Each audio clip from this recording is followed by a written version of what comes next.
ఉగాది పరాభావ నామ సంవత్సర శుభ ఆశీస్సులు వృషభ రాశి వారికి. మరి ఆదాయ వ్యయాలు కావచ్చును, అదేవిధంగా అవమానాలే కావచ్చును, రాజపూజ్యాలే కావచ్చును, ఇవన్నీ పక్కన పెట్టండి. తప్పకుండా ఈ ఉగాది నుండి 11 రోజులు కూడా నేను చెప్పిన విధంగా చేయండి.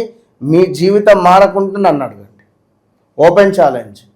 గంధ తైలముతో దీపారాధన, ఇప్ప నూనెతో దీపారాధన చేసి తప్పకుండా మీ ఇంట్లో లలితా అమ్మవారి పారాయణం చేయండి. దేవి ఖడ్గమాల స్తోత్రాన్ని రోజుకు 11 సార్లు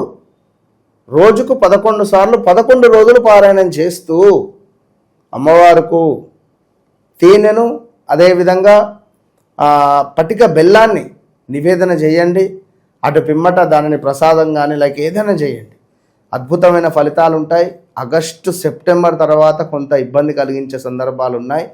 ఈలోపు ఏదున్నా మూటా ముల్లే చదువుకునే ప్రయత్నం చేయండి. అంటే మంచిగా ఉండే ప్రయత్నం చేయండి. దీని తర్వాత స్థానచలనాలు, ప్రదేశ మార్పులు, వివాహంలో గొడవలు, అసలు చాలా చిక్కులు ప్రారంభమయ్యేటువంటిది స్టార్ట్ కాబోతుంది.